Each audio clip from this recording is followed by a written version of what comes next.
DD Tamil நேயர்களுக்கு வணக்கம். நாம இன்னைக்கு ஆயுர்வேதத்தின் பஞ்சகர்ம சிகிச்சைகளை பற்றி தெரிஞ்சு கொள்ளலாம். பஞ்சகர்ம சிகிச்சைகள் உடலை தூய்மை செய்யும் 5 சிகிச்சை முறைகள்: வமனம், விரேச்சனம், நஸ்யம், வஸ்தி, ரத்த மோக்ஷனம்.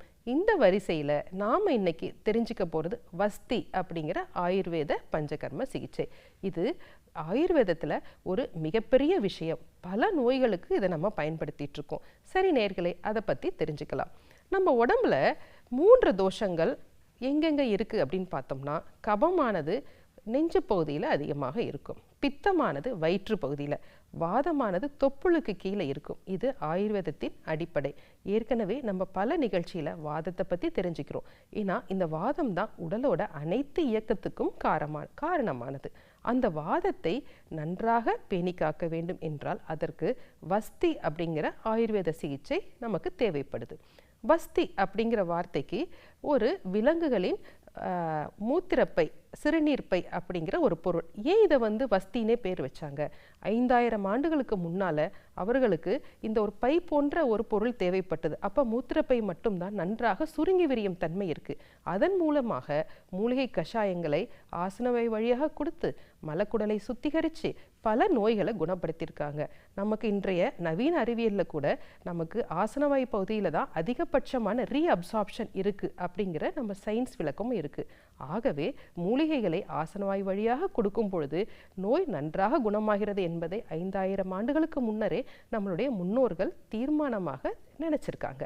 சரி, இது என்னென்ன நோய்களுக்கு பயன்படுத்தலாம், இதை எப்படியெல்லாம் செய்யலாம் அப்படிங்கிறத பற்றி பார்ப்போம். இது பெரும்பாலும் வாத நோய்களை குறைப்பதற்காகவும் பலத்தை கூட்டுவதற்காகவும் பயன்படுத்துகிறோம். என்னென்ன மாதிரி வாத நோய்? இடுப்பு வலி, முட்டி வலி, ஏன் பக்கவாதம், பெராலிசிஸ் அப்படின்னு சொல்கிறோம். முதல் நிலையிலேயே இந்த பக்கவாத நோயாளி வரும் பொழுது இந்த வஸ்தி சிகிச்சையை நம்ம செய்யும் பொழுது அவர்களுக்கு கை கால் செயலிழப்பு பெருமளவில் கட்டுப்படுத்துகிறது அப்படிங்கிறது நிறைய ஆராய்ச்சி முடிவுகள் நமக்கு சொல்லுகின்றன. சரி, இந்த வஸ்தி சிகிச்சையில் எந்த மாதிரியான சிகிச்சைகள் இருக்குது? எண்ணெய்களை கொண்டு வஸ்தி சிகிச்சை செய்யலாம். 10 மில்லி முதல் 300 மில்லி வரை எண்ணெய்களை கொடுக்கலாம். அடுத்தது 2வது கஷாய வஸ்தி அப்படின்னு சொல்லுவோம். மூலிகை கஷாயம், தேன், இந்துப்பு, மூலிகை எண்ணெய்களை ஒரு கலவையாக கொண்டு 600 மில்லி முதல் 1200 மில்லி வரை நம்ம கொடுப்பாங்க. இப்படி கொடுக்கும் பொழுது உடலில் இருக்க வாதமானது நல்ல சீர்கேடடைந்த வாதமானது நன்றாக சமநிலைக்கு வருகிறது. இதை மிகப்பெரிய வியாதிகளுக்கும் நம்ம பயன்படுத்தலாம். ஆண்கள் பெண்களுக்கு உண்டாகும் குழந்தையின்மை சிகிச்சைக்கு இதை மிகப்பெரிய வரப்பிரசாதமாக இருக்குது. இன்றளவிலும் வஸ்தி சிகிச்சைக்காகவே நம்மளுடைய வெளிநாட்டிலிருந்து மக்கள் இங்கே வந்து சிகிச்சைகள் எடுத்துக்கொண்டு பல அற்புதமான பலன்களை பெறுகிறார்கள். சரி, இது மட்டும் இல்லைங்க, வஸ்தி சிகிச்சை வேறொரு வழியாகவும் கொடுக்கலாம். பெண்களுக்கு யோனி மார்க்கம் மூலியமாகவும் இந்த வஸ்தி சிகிச்சை செய்யப்படுகிறது. கருமுட்டை சரியாக வளர்ச்சி இல்லாத தன்மைக்கு இந்த உத்தரவஸ்தி அப்படிங்கிற ஆயுர்வேத சிகிச்சை மிகப்பெரிய பலனை கொடுக்கிறது.